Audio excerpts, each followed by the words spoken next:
بسم اللہ الرحمن الرحیم۔ شروع نام سے اللہ کے جو بڑا مہربان نہایت رحم کرنے والا ہے۔ بے شک ہم نے آپ صلی اللہ علیہ وآلہ وسلم کو کھلی ہوئی فتح عطا کی ہے تاکہ خدا آپ صلی اللہ علیہ وآلہ وسلم کے اگلے پچھلے تمام الزامات کو ختم کر دے اور آپ پر اپنی نعمت کو تمام کر دے اور آپ کو سیدھے راستے کی ہدایت دے دے اور زبردست طریقے سے آپ صلی اللہ علیہ وآلہ وسلم کی مدد کرے۔ وہی خدا ہے جس نے مومنین کے دلوں میں سکون نازل کیا ہے تاکہ ان کے ایمان میں مزید اضافہ ہو جائے، اور اللہ ہی کے لیے زمین و آسمان کے سارے لشکر ہیں، اور وہی تمام باتوں کا جاننے والا اور صاحب حکمت ہے، تاکہ مومن مرد اور مومنہ عورتوں کو ان جنتوں میں داخل کر دے جن کے نیچے نہریں جاری ہیں، وہ انہی میں ہمیشہ رہیں اور ان کی برائیوں کو ان سے دور کر دے، اور یہی اللہ کے نزدیک عظیم ترین کامیابی ہے۔ اور منافق مرد، منافق عورتیں اور مشرک مرد و عورت جو خدا کے بارے میں برے برے خیالات رکھتے ہیں، ان سب پر عذاب نازل کرے۔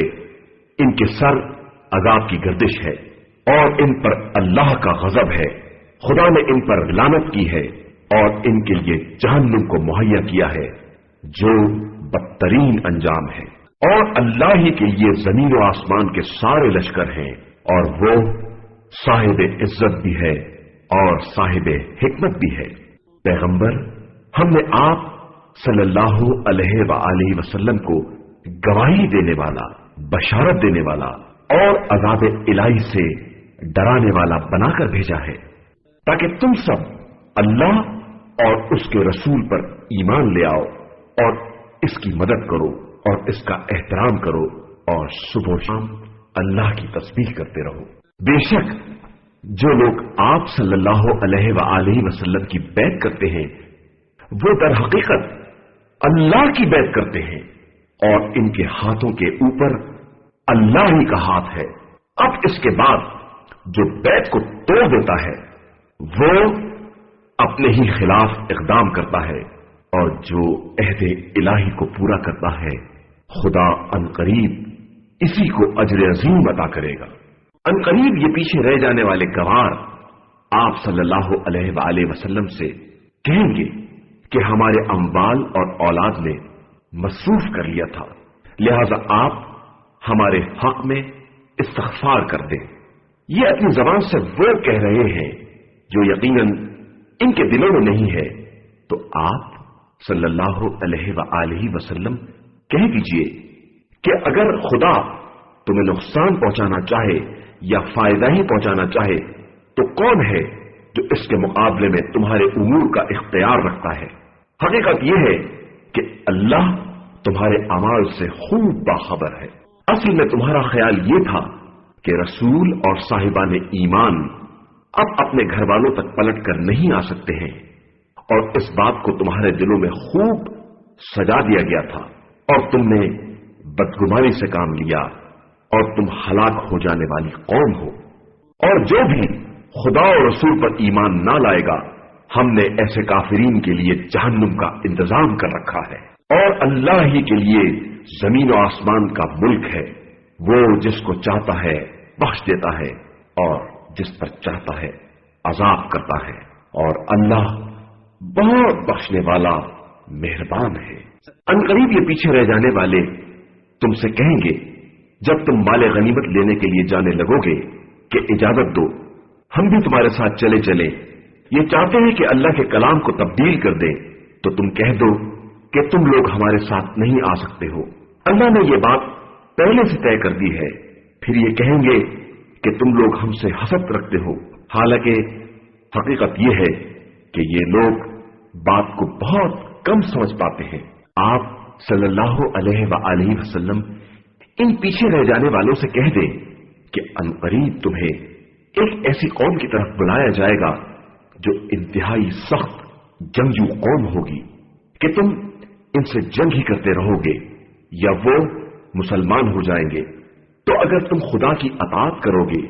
تو وہ تمہیں بہترین اجر عنایت کرے گا، اور اگر پھر منہ پھیر لو گے جس طرح پہلے کیا تھا تو تمہیں دردناک عذاب کے ذریعے سزا دے گا۔ اندھے آدمی کے لیے کوئی گناہ نہیں ہے اور لنگڑے آدمی کے لیے بھی کوئی گناہ نہیں ہے، اور مریض کی بھی کوئی ذمہ داری نہیں ہے، اور جو اللہ اور اس کے رسول کی اطاعت کرے گا خدا اس کو ایسی جنتوں میں داخل کرے گا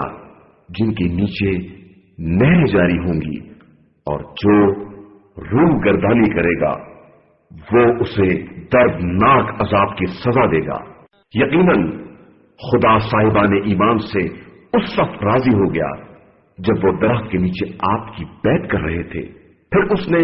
وہ سب کچھ دیکھ لیا جو ان کے دلوں میں تھا تو ان پر سکون نازل کر دیا اور انہیں اس کے عوض قریبی فتح عنایت کر دی، اور بہت سے منافع بھی دے دیے جنہیں وہ حاصل کریں گے، اور اللہ ہر ایک پر غالب آنے والا اور صاحب حکمت ہے۔ اس نے تم سے بہت سے فوائد کا وعدہ کیا ہے جنہیں تم حاصل کرو گے، پھر اس غنیمت خیبر کو فوراً عطا کر دیا اور لوگوں کے ہاتھوں کو تم سے روک دیا، اور تاکہ یہ صاحبان ایمان کے لیے ایک قدرت کی نشانی بنے اور وہ تمہیں سیدھے راستے کی ہدایت دے دے۔ اور دوسری غنیمتیں جن پر تم قادر نہیں ہو سکے خدا ان پر بھی حاوی ہے، اور خدا تو ہر شے پر قدرت رکھنے والا ہے۔ اور اگر یہ کفار تم سے جنگ کرتے تو یقیناً منہ پھیر کر بھاگ جاتے، اور پھر انہیں کوئی سرپرست اور مددگار نصیب نہ ہوتا۔ یہ اللہ کی ایک سنت ہے جو پہلے بھی گزر چکی ہے، اور تم اللہ کے طریقے میں ہرگز کوئی تبدیلی نہیں پاؤ گے۔ وہی خدا ہے جس نے کفار کے ہاتھوں کو تم سے اور تمہارے ہاتھوں کو ان سے سرحد مکہ کے اندر تمہارے فتح پا جانے کے بعد بھی روک دیا، اور اللہ تمہارے اعمال سے خوب باخبر ہے۔ یہی وہ لوگ ہیں جنہوں نے کفر اختیار کیا اور تم کو مسجد الحرام میں داخل ہونے سے روک دیا، اور قربانی کے جانوروں کو روک دیا کہ وہ اپنی منزل پر پہنچنے سے روکے رہے۔ اور اگر صاحب ایمان مرد اور با ایمان عورتیں نہ ہوتی جن کو تم نہیں جانتے تھے، اور نہ دانستگی میں انہیں بھی پامال کر ڈالنے کا خطرہ تھا، اور اس طرح تمہیں لا علمی کی وجہ سے نقصان پہنچ جاتا تو تمہیں روکا بھی نہ جاتا۔ روکا یہ تاکہ خدا جسے چاہے اسے اپنی رحمت میں داخل کر لے کہ یہ لوگ الگ ہو جاتے تو ہم کفار کو دردناک عذاب میں مبتلا کر دیتے۔ یہ اس وقت کی بات ہے جب کفار نے اپنے دلوں میں زمانہ جاہلیت جیسی ضد قرار دینی تھی کہ تم کو مکے میں داخل نہ ہونے دیں گے، تو اللہ نے اپنے رسول اور صاحبان ایمان پر سکون نازل کر دیا اور انہیں کلمہ تقویٰ پر قائم رکھا، اور وہ اسی کے حقدار اور اہل بھی تھے، اور اللہ تو ہر شے کا جاننے والا ہے۔ بے شک خدا نے اپنے رسول کو بالکل سچا خواب دکھلایا تھا کہ خدا نے چاہا تو تم مسجد الحرام میں امن و سکون کے ساتھ سر کے بال منڈوا کر اور تھوڑے سے بال کاٹ کر داخل ہوگے، اور تمہیں کسی طرح کا خوف نہ ہوگا۔ تو اسے وہ بھی معلوم تھا جو تمہیں نہیں معلوم تھا، تو اس نے فتح مکے سے پہلے ایک قریبی فتح قرار دے دی۔ وہی وہ خدا ہے جس نے اپنے رسول کو ہدایت اور دین حق کے ساتھ بھیجا تاکہ اسے تمام ادیان عالم پر غالب بنائے، اور گواہی کے لیے بس خدا ہی کافی ہے۔ محمد صلی اللہ علیہ وآلہ وسلم اللہ کے رسول ہیں، اور جو لوگ ان کے ساتھ ہیں وہ کفار کے لیے سخت ترین اور آپس میں انتہائی رحم دل ہیں۔ تم انہیں دیکھو گے کہ بارگاہ عہدیت میں سرخم کیے ہوئے سجدہ ریز ہیں، اور اپنے پروردگار سے فضل و کرم اور اس کی خوشنودی کے طلبگار ہیں۔ کثرت سجود کی بنا پر ان کے چہروں پر سجدے کے نشانات پائے جاتے ہیں۔ یہی ان کی مثال توریت میں ہے، اور یہی ان کی صفت انجیل میں ہے جیسے کوئی کھیتی ہو جو پہلے سوئی نکالے، پھر اسے مضبوط بنائے، پھر وہ موٹی ہو جائے اور پھر اپنے پیروں پر کھڑی ہو جائے کہ کاشتکاروں کو خوش کرنے لگے تاکہ ان کے ذریعے کفار کو جلایا جائے۔ اور اللہ نے صاحبان ایمان و عمل و صالح سے مغفرت اور عظیم اجر کا وعدہ کیا ہے۔ صدق اللہ العلی